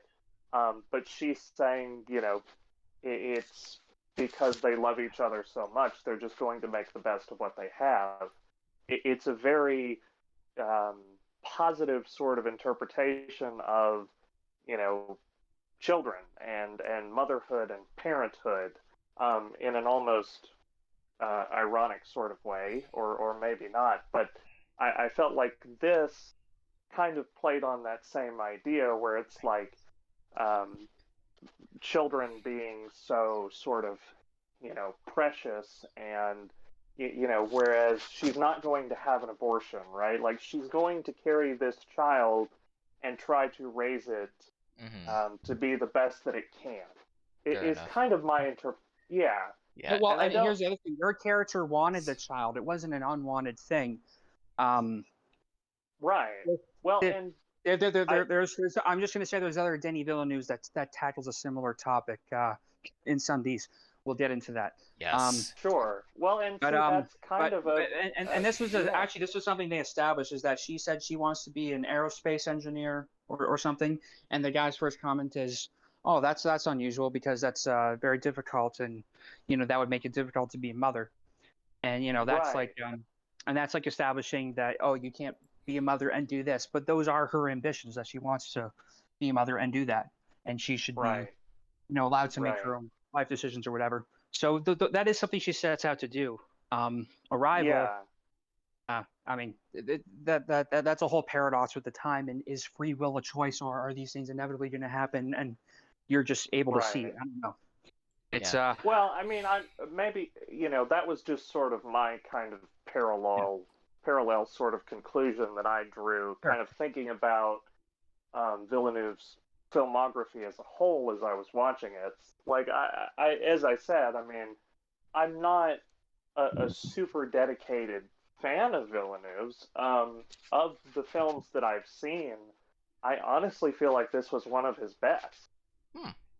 Interesting. I think it's absolutely. I think it's absolutely. I think this solidifies why I love Villeneuve so much. I think it just shows the Yeah, poignancy in his direction and him wanting to make something purposeful. And I think this film is absolutely one of his best. I agree. yeah. Shall we? Fair enough. Shall we rate it, Yes. boys? May I go first? Yeah. Sure. Thank you. There is a lot I do appreciate about the film for sure. You're 100% right. I love the moral ambiguity behind it. It starts off and ends great. It's beautifully shot. The score as well. We've got to mention the score, but it's very well done as well. But again, just something about it is missing for me. I really appreciate this film, but I couldn't quite connect with it as much as I wanted to. It's funny you mentioned Insandi, Devin, because this feels like it almost built the stepping stones towards Insandi, while Insandi perfected I like agree. every idea this film tackles. Like, Steven, if you love Polytechnique, you need to watch Insandi. Like, you have no excuse, buddy. You gotta watch it. I will definitely pursue it. We should talk about it on this very podcast. Perhaps I'll recommend it someday. I put up the I put up the idea of Come On Baby Light My Fire with Insandi and 2 other fire-related movies. Good Because Insandi, if you don't know, is the fire. I think it was I think it was like Portrait of a Lady on Fire was one of them. Yeah. Yes, Portrait of a Lady on Fire and Rain of Fire also. There's also Tony Scott's Man on Fire, which is a really good film. You have a very Oh, this is sadistic true. sense of humor, and I love it. Well, Kirk Cameron's Fireproof. There's one. So That'll be a fun episode. as all the fire yeah. puns have wilted away, Polytechnique gets a 7.5 out of 10. Like, the fact that this is my least favorite film from Villeneuve should tell you a thing or two about my thoughts on Villeneuve. So 7.5 out of 10 for me. Devin, go ahead.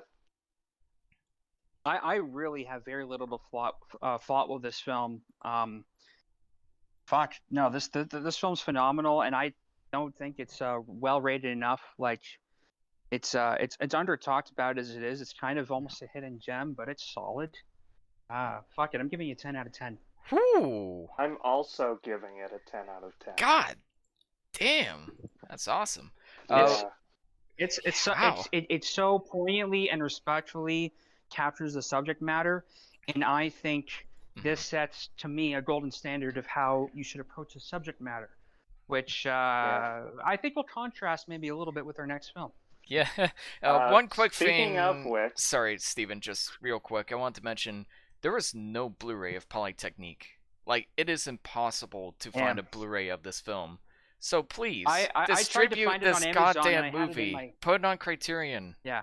More people need to see it. I bought the DVD of it for like $12, and I would have paid double the price for a higher quality, if not more. It's phenomenal. Yeah, I got the DVD too, for $50, because it's so hard to find. And I recommend the DVD because it has the English version on it, where they actually speak en anglais, and they speak en anglais just as well as they speak en français. Yeah, because they recorded in both English and French. Like, how many films actually do that? Yes, they did. That's really incredible. And I think it's a rare accomplishment because they're in Montreal, Quebec, and most of the people there are bilingual, and they just had a bilingual cast, so they were able to make it in Canada's both official languages. And I love that dedication to the the story that I've seen it in both now too. So, but next up, Stephen, take it away. Next up, I had an intro prepared. Let's say theoretically and hypothetically that all the other kids had pumped up kicks. Good start. And they better run. They better run, outrun my gun. This is what the left doesn't want you to know. Moving on. That was the best intro. Yeah, okay. Run, Hide, Fight is a We're going to hell. 2020 American action thriller film written and directed by Kyle Rankin. This is produced in part by Dallas Sanye and the crew at Bonfire Legend, formerly Cinestate, but they are the company behind some other films that we've talked about on this very podcast, such as Dragged Across Concrete, Brawl in Cell Block 99, Bone Tomahawk. They also produced some films that I've been trying to sneak into the request form, such as Puppet Master: The Littlest Right and VFW. They are. I think the producer himself is more conservative leaning. There seems to be a misconception that this film was somehow written or directed or had any creative involvement by Ben Shapiro. That's not actually the case. Aw. The film was actually Shame. written, directed, shot, produced, and was made, and had already premiered at the Venice Film Festival. But Ben so Shapiro, through his website, The Daily Wire, bought the exclusive streaming rights to Run, Hide, Fight. They're also working, from what I hear, they're working on more films, including a home invasion thriller about a domestic violence case where a woman has to defend her home. The writer-director of Body Parts and the writer of 1987's Near Dark is teaming up with that production company and Gina Carano to do her first movie since the Mandalorian tweet scandal. So, yeah, this film was not... Ben Shapiro had no creative involvement. Shucks. But I feel like... That is shocking. I feel like maybe this film gets a bad reputation because his name is near it, which I think might be a little bit unfair. I agree. For me, I think it's a well done, kind of self-aware, almost dark comedy action thriller in the same vein as something like Red Dawn. I enjoyed it. It's not particularly it's not as great as something like Polytechnique, but I don't think that it's trying to be Polytechnique. I think it's going for a specific kind of film, and for that, I had a lot of fun with it. Nice. I think I might have had a chance having fun with it if I didn't watch it right after Polytechnique, because my initial feelings of it, which I still kind of hold, but I'm willing to have my mind change, a la Steven Crowder style, because I found this film to be nice a well-made but grotesque display of trying to have fun with the national tragedy, trying to build the amusement park out of an Indian burial grounds kind of level of disrespectful. I found it V-esque in what it was. You broke up there a bit. Yeah, you Devin. broke up a bit. It's probably the bad weather.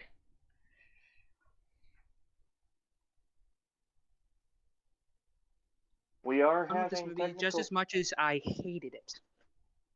Damn. You loved it as much as you hated it? Did I hear that right? And I was trying to be open-minded, but I just vehemently disagreed with the whole approach that this film has. Damn. Sure. Well, I just straight up hated it. But See, I think I'm with you, Stephen, where like the political biases towards the film are unfair. Because to me, if this film felt passionate about what it was talking about or exploring, I'd agree that it's maybe a bit distasteful. But it doesn't even feel like that to me. What this feels like is more like, hey, what are some controversial hot topics right now? Oh, school shootings, the police, gun control, powerful female characters. There you go. Put them all together. Movie's written. Probably didn't even write a script. Here's They probably just looked up here's shitty Die my Hard ripoff 39 and just here slapped is the name my onto defense. it. Here is my defense of this film. Okay, it, I don't think that the subject matter itself. I don't think that the subject matter itself is too taboo to do a film about, nor do I think that it is too taboo to do this kind of film, right? That's where I'm coming from because if we want to play that game, I mean, we can talk about that, like Quentin Tarantino made an entire film where he rewrote, World War II, and it's well made, and I mean, it's a great movie, but you could argue that same kind of thing, that you're sensationalizing this tragic event for this kind of comic book revenge kind of thriller thing. And so for me, I didn't have a lot of problem with that aspect of it. And I feel like, honestly, if this was released on Amazon Prime, or if it was released on, like, I don't know, Prime is kind of where I would think of. That's where I because watched think it. that's where. Is it really? Okay, in Yep. the States, it's exclusive to the Shapiro Daily Wire website. I'm not surprised. And so I feel like if you had put this on Prime in the United States and at least given people that option, I think the reviews would have fared better. Whereas I think there's some kind of bias because let's face it, Ben Shapiro, I don't necessarily consider him to be as awful as I think a lot of people try to make him out to be. I think that he has some he's very passionate and deeply, ardent about his particular beliefs. I wouldn't disagree that he's passionate. I think he's very passionate. I just think I think he's very passionate. I don't like when I think about, radical sort of extremists that are maybe a detriment to society by sort of, explaining their views. I don't think of Ben Shapiro. I mean, I'm sorry. You could make the case that maybe a Tucker Carlson or a Steven Crowder. I think Ben, which has been compared to this, I think he's like a real life Sheldon who's just really passionate about politics. Yeah. He makes very good arguments, and he's not exactly wrong, but some of his base ideas are so fundamentally off that it's just I don't even know where to begin with arguing it. I mean, I turned your attention to when he was talking about people whose houses were put underwater by a hurricane. Why don't you just sell your house and move? Who are they going to sell it to? Fucking Aquaman? Yeah, I saw that from H Bomber Guy, but I just think he makes great arguments for fundamentally wrong points. Yeah, but arguably, even with the politics, even ignoring all of the politics, I still think this is a very flawed movie, which I find it funny that all of the critics were lambasted the film for its politics, when the whole time I was just thinking, there's so many other ways you could trash this film, guys. Like the music there is so laughably schmaltzy and cheesy. Every single time the music came on, I just laughed hysterically. Like when she turned to face the school and the music was like, bah, bah, bah, bah. It sounded like it was playing something for the Avengers, but I'm like, this isn't a superhero movie. this is my thing. What I think are you it's doing? Trying to take a national It's so tragedy stupid. And make a superhero movie out of it. Yeah, even ignoring the politics, it's so wrong stupid. Solution. Yeah. To a real problem. I think it's like saying, no, we don't want to try to prevent these things from happening and try to understand the struggles that young men are going through who would potentially resort to this kind of violence. We don't want to help them out before this even happens. We want to encourage people to fight and kill them on the spot and be Wait a minute. confident and Yeah, carry a rifle. and here, Oh. and here's the thing, like, I don't even care about that. It's like, if you're going to make a movie like that, at least do it well. You know, at least make it competent, and Okay, they just didn't, in my opinion. Okay, you're gonna talk about competent. Like, this film currently has like an 11% critic score on Rotten Tomatoes. I don't think it deserves that low. I'll give you that much. This is not an 11% movie. The technical aspects, the cinematography is clean. It has a sleek kind of digital style to don't it. even agree with that. I think it's very blandly filmed. I think visually, technically, it's competently put together. Like that's the most part I'm gonna give minimum level. You know, like it's in focus. You know, it's lit okay, but it just doesn't. Competently put together pile of shit. I think if I'm tapping into my, there's explosions going off every second. I think that's pretty well done. There's explosions going off every Why are they going off every second? And no one in the school is aware of it. Like because they're bad guys. You guys are asking too much from this movie. Like, I don't think I am. I'm just asking for you know what? If you're going to make a dumb fun movie, I'm good with that. Even if it's attached to a school movie, I'm good with that. But do it well. It doesn't do it well. To prescribe a serious solution that these kids should be gun-wielding, self-sufficient, well-trained people. I think it should lean into the absurdity because it's so divorced from reality.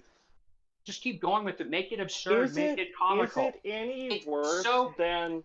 Is it any worse than something like Red Dawn? Is it any worse than? I think so. I mean, Red Dawn's bad, but I'd argue it's actually no. Both are equally funny. Red Dawn, with some caveats. I'm not going to be totally, flippant about it. I'm just getting the heat off my chest before we actually get rational. So I'm going to say some things, but yeah, no, I was wanting it to not take itself seriously because it was taking itself too seriously for me to believe. I agree. Any of this shit. Yeah. I agree, and Red Dawn, I'd argue, knows what it is. It's so divorced from it's so divorced from reality that I couldn't believe any of it, or at least it's in my experience. Like I think the way. Okay, let me try to pull this back a bit. Okay. Yeah. Okay. All right, go ahead. So you're talking about Quentin Tarantino has talked about that there are some films that are so sort of like. They're so a part of the cultural kind of like zeitgeist. Yeah. Mm-hmm. That magic word. Like with Jaws or Alien, like the Jaws ripoff is a subgenre in itself, right? You have Deep Blue Sea, you have like Sharknado or whatever. Alien, you have like Splice or like whatever. And so to me, Die Hard is something that has been done a billion times. So you look at like it's Die Hard on a speeding bus, it's Speed. Like you do Die Hard on a train or snakes on a plane, like whatever. And to me, this is just Die Hard in a school shooting. And this is why I hate it because it's not even good at Die Hard. It tries to be Die Hard so hard, but it's so bad at it. I don't think it's necessarily. Again, I think you guys are asking too much of it. I expect a decent, competent movie when I watch a movie. It's very self-aware of what it's doing. I mean, they even homage her like crawling through the air ducts. They have a moment that they have cell phones with. They have walkie-talkies. Why does this film take place? The bad guys have walkie-talkies. No, I shit you not. The bad guys. Yes, they do. They have walkie-talkie apps on the phone. What like, the fuck? This film is so stupid. on the joke. That's the only part where I would. That's the only part where I think they were on the joke. That's I the don't only care if part. it's in on the joke. It's not a funny joke. I'm not laughing. Uh, I want to laugh. I want it to be I absurd. And I want it to be I ridiculous. disagree. I think as terrible as this movie is, no, it's hilarious. if it's going that direction, it should just go fully into that absurdity. If not, don't even get near that, because I think it takes way too light of a tone, or way too. It's just so divorced from reality that I don't think it's really addressing the issue well enough. Like the issue is what is, if we're going to talk about school shooting seriously, it should be preventative. Like what kind of things are kids going through in their own lives where they feel they have to resort to this kind of thing? And gun control might be one thing, but really I think it's that they don't have other ways to express themselves that are healthy. They don't have other outlets to vent their anger, and they externalize their problems onto other people and then want to shoot them down like NPCs. So Sure. just looking at it from that angle, like if I just wanted to have a fun, dumb movie, like it could be that. But if you're going to make it about school shootings, I think it should be taking this. I should be taking the subject matter a little better. I disagree with how it portrays it, I suppose. Mhm. I think Sure, Hannah and- did I think Hannah did a better job with this kind of story. Like Yeah. I Oh wanted a yeah. movie like Hannah. Yeah. Well, Love and that movie. I mean, that's fine, but again, we're talking about this is not based on an actual school shooting. This is not No. like Elephant, where it's clearly Columbine.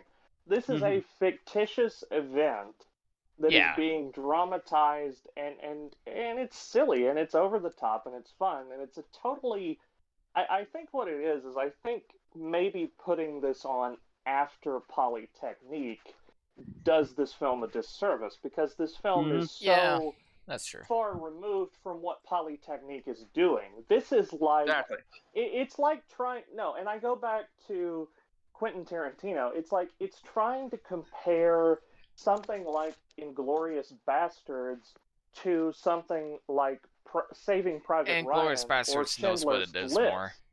I think. Yeah. And you know what? It should have been a tip off with how exuberant all the promenade, all the prom, day proposals, all the promposals. Like Oh my god, it's the doing dialogue. all the stereotypical high school things, and it is ridiculous. Like I will say, it is ridiculous, but it is ridiculous. it is trying to be serious at the same time, and I just wish it was more ridiculous, because I And felt I thought it was I think completely that's a serious. I think that's a fair criticism. I do think it could have gone a little bit further with the absurdity. Overall, I do think that it is on a technical level. I think it's well made. That would. it's well put together. And I don't think it's so. about the technical. It's the underlying messaging that I have a fundamental disagreement with, and that's just Sure. that.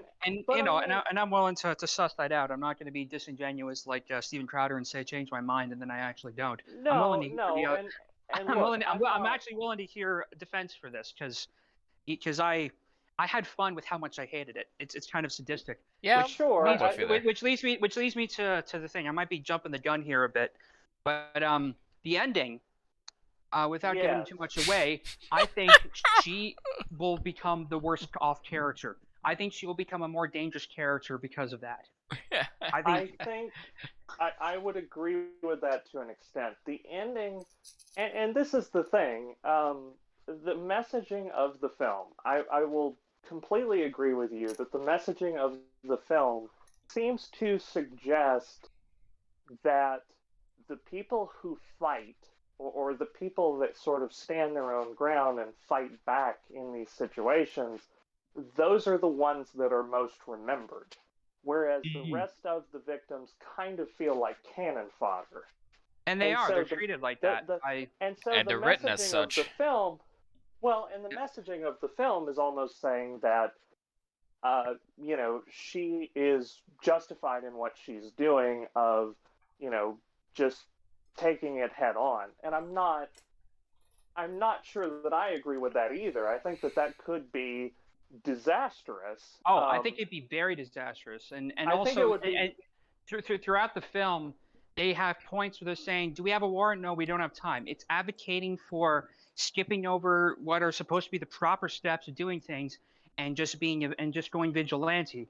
Like, don't search a warrant. We already know the truth. We don't have to go through the standard procedure of safety, because we know the problem, and we should be.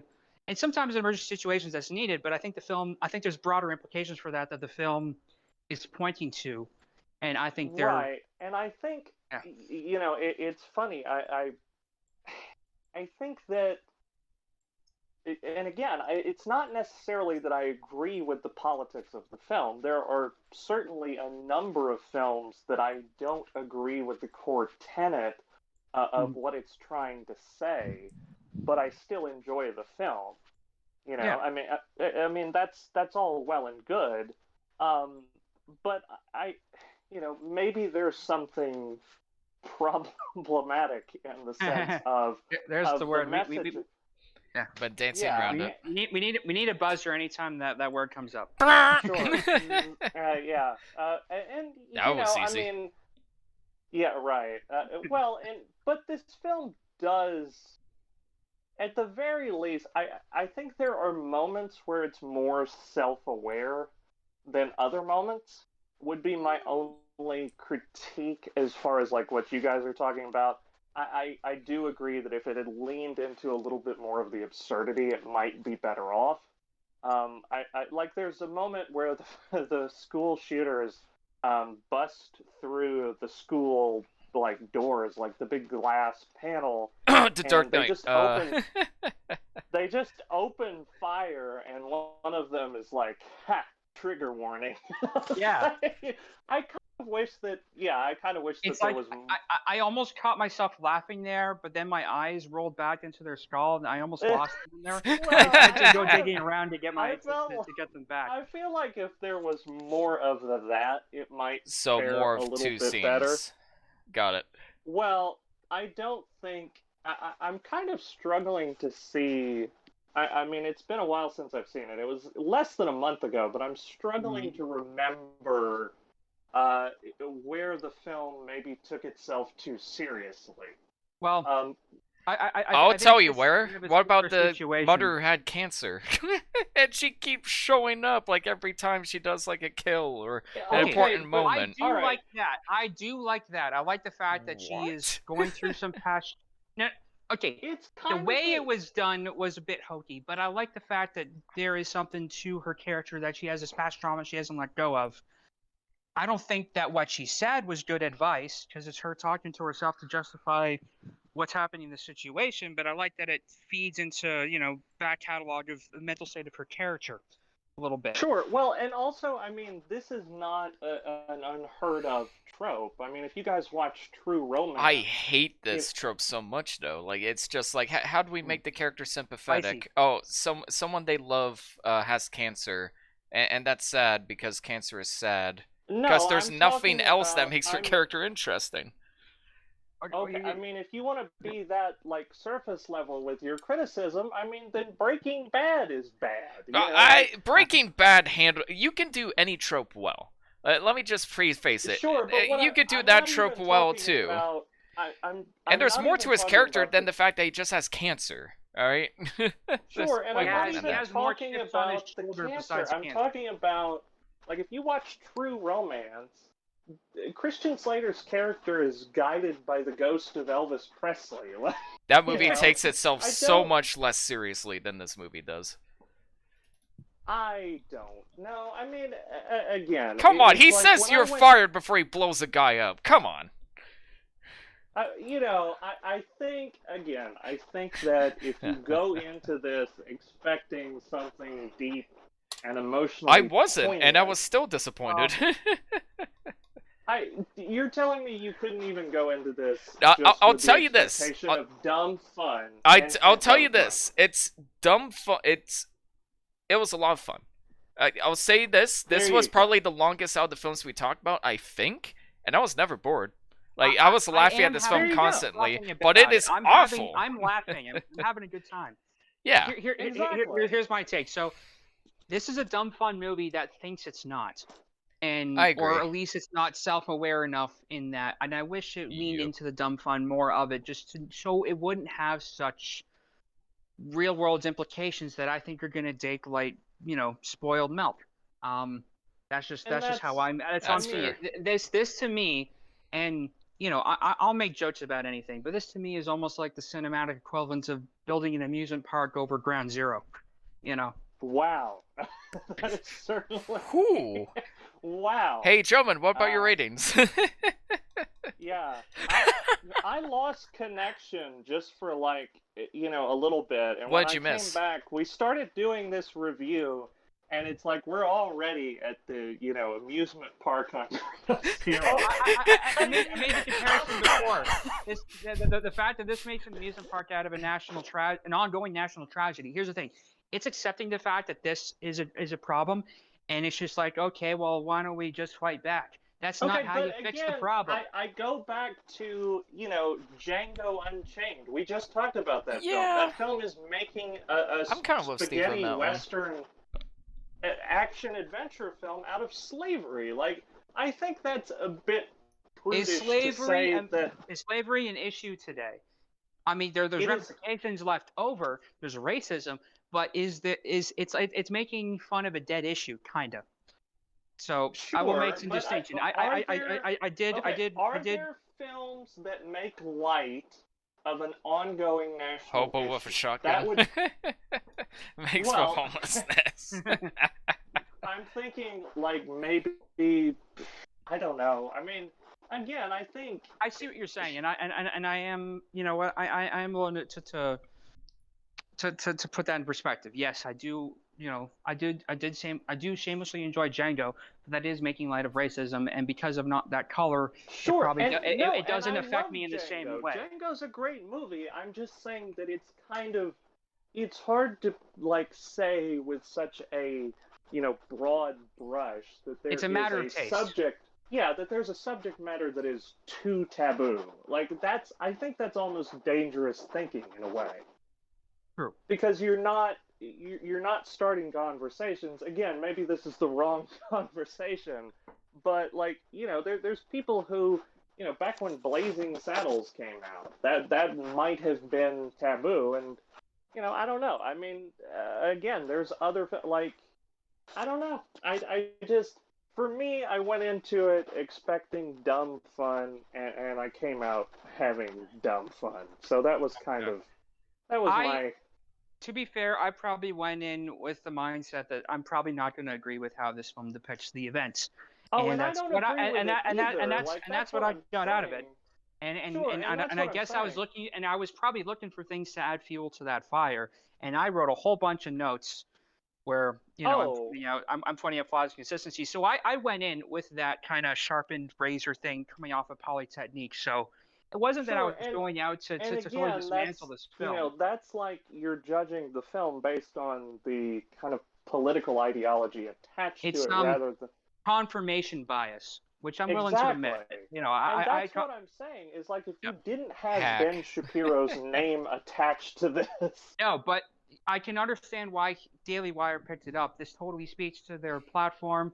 It's the writing of it is almost as if Ben Shapiro wrote an AI algorithm pulling off of that part I do agree with. exclusively from Twitter and then writing a script based off of it. Yeah, but it doesn't feel like it's a passionate political piece, is my point. It kind of feels like, let's just put controversy into the movie and those will sell tickets.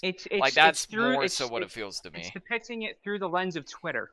Yeah. And I'm not on Twitter, so it's just kind of... It's just nonsense. Yeah, but... Okay, I would say that I think the lead actress, Isabel May, I thought she gave a good performance with the material she was given. I do agree, and she said she was apprehensive going into it. She was scared of doing this kind of film. But, sure. I give her kudos for fully leaning into it. I do think her character ends up being the more dangerous thing by the end. Like, if you see a follow-up with her, oh boy. Her character was so goofy. To be completely fair, as of the time of this episode, I have never voted in a political election. I've never been registered to vote. Yep. I'm one of these guys that I saw both options in the last two elections, and I was like, I don't really like either of these people. Same here. Pacifist. Speaking to the party, buddy. Pacifist at you. Yeah. So I'm not one of these people that like sits there and it's like, oh, Let's it's go Ben get Shapiro, interesting reactions it's online. CNN. and it's like I can't watch this because it's wrong thing, right? Yeah. I don't have that mentality, and I understand that the execution of this concept is in poor taste. I think that this is horrific if you're a victim of this kind of tragedy. I wouldn't recommend it to someone like that. I wouldn't recommend this